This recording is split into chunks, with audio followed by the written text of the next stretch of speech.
Açsan kapıyı, girsem içeri, sarılsam sana, doya doya, doya doya, doya doya. Bekletmeden beni,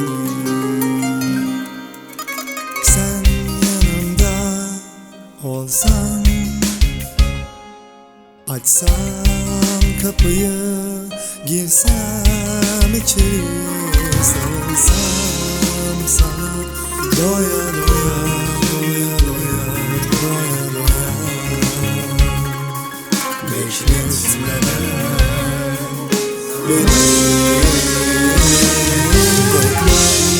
geçmişeden asla da diyemem, ama biliyorum bu kaderin oyunu.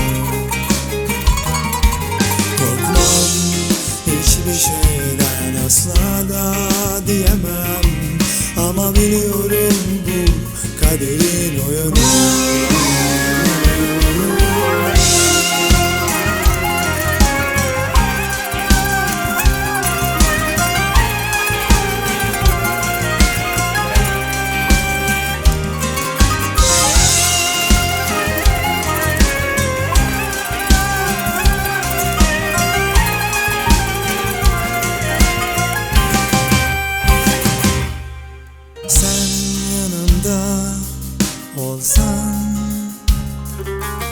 Açsam kapıyı, girsem içeri, sarılsam sana, doya doya, doya doya, doya doya. Bekletmeden beni, sen yanımda yoksan, olamam sensiz.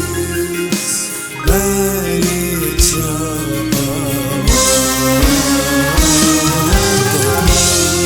hiçbir şeyden asla da diyemem, ama biliyorum bu kaderin oyunu.